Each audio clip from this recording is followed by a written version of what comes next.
बदली हुई सास। उमा आज सुबह से ही बड़ी तेजी से अपना काम निपटा रही थी। उसके पीछे की वजह भी काफी खास थी।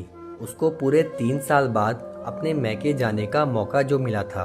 काम करते वक्त वह काफी रिलैक्स थी, क्योंकि सासू माँ ने उससे कहा था कि कुछ दिनों तक दीपा, जो कि उसकी ननद थी, नहीं आने वाली है। उसकी यह एक ननद 100 के बराबर थी। उमा शादी करके जब घर आई थी, तब दीपा को अपनी बहन की तरह प्यार करती थी, क्योंकि उसे खुद की कोई बहन नहीं थी। लेकिन कुछ ही हफ्तों में ही उसे ये पता चल गया था, उसकी ननद किसी जेलर से कम नहीं है। हालांकि दीपा का ब्याह हो चुका था, लेकिन उसे अपने ससुराल वालों की किसी भी प्रकार की चिंता नहीं थी। उसे जब जी करता था, वो अपने मैके चली आती और मैके वालों पर अपना हुक्म चलाती, खासकर अपनी भाभी पर।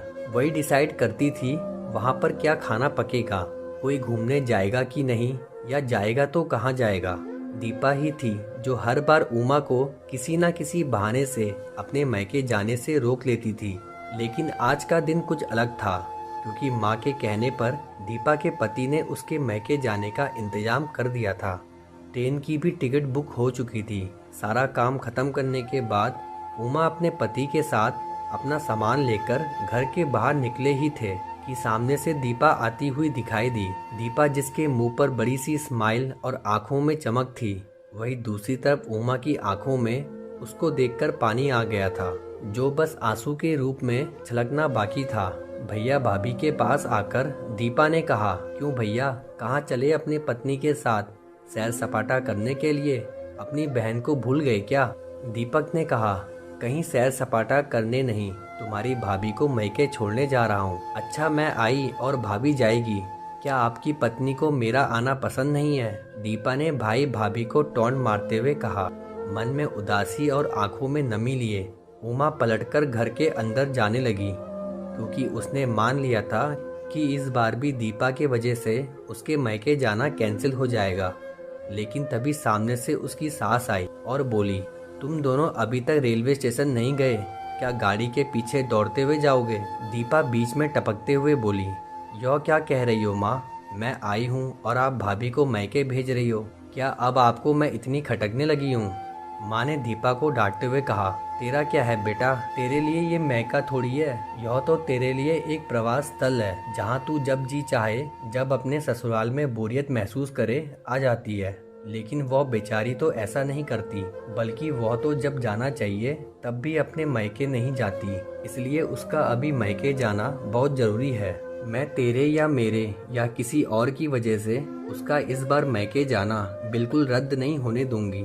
पहले यह बता, तू तो कुछ दिनों के लिए नहीं आने वाली थी ना, फिर कैसे आ गई? मैंने तो ऐसे ही कह दिया था। मैं देखना चाहती थी कि मेरे ना आने से भैया खुश होता है कि मुझे बुलाता है। दीपा ने कहा, हाँ हाँ, क्यों नहीं, कोई बुलाए या ना बुलाए, पर्यटन स्थल पर तो हर कोई जा सकता है। अब की बार मेरी बहू को उसके पर्यटन स्थल पर, यानी कि उसके मैके जाने दे। बेचारी ने सिर्फ अपने भाई की शादी देखी है, पर अब तो उसके भाई को बच्चा भी हो गया है। उसका मुंह तक नहीं देखा उसने, उसे भी तो अपने हिस्से का सुख भोगने दे। माँ ने दीपा को फटकारते हुए और उमा की साइड लेते हुए कहा। अपनी सास के मुंह से अपने लिए ऐसे शब्द सुनकर उमा की आंखें छलक आई। उसने अपनी सास को गले से लगा लिया। सास ने कहा, बहुत हो गया प्यार, जल्दी जाओ वरना ट्रेन छूट जाएगी। अपनी माँ का बदला हुआ रूप देखकर दीपा बहुत हैरान थी। उसे यकीन नहीं हो रहा था कि यह वही माँ है जो उसका हर कहा मानती थी और हमेशा उसका पक्ष लेती थी, चाहे बहू सही हो या गलत। वही माँ अपने मन में अपनी उस दोस्त को धन्यवाद दे रही थी, जो कुछ दिनों पहले उसके घर आई थी और कुछ दिन रही थी और जाते जाते उसकी आंखें खोल गई थी। सहेली ने उन्हें बताया था कि वह अपनी बेटी का मोह छोड़ दे, वरना अपने बहू और बेटे के मन में अपनी इज्जत खो देगी। बिना सोचे समझे, बिना अच्छे बुरे का विचार किए हर फैसला सिर्फ अपनी बेटी के हिसाब से लेना सही नहीं है। रेलवे स्टेशन पर ट्रेन के डिब्बे में बैठी उमा के चेहरे पर एक बहुत प्यारी मुस्कान थी, जिसे देखकर दीपक को महसूस हुआ कि यह वह प्यारी मुस्कान है जिसे उसने 3 साल से नहीं देखी थी। सच ही तो है, मैका महिलाओं के लिए पर्यटन स्थल ही होता है, जहां वो अपने ससुराल की सारी चिंताएं, टेंशन भूलकर कुछ दिन आराम से रह सकती है। तो दोस्तों, कैसी लगी आपको हमारी कहानी? कमेंट करके जरूर बताएं। अगर आप हमारे चैनल पर नए हैं तो प्लीज़ सब्सक्राइब करें।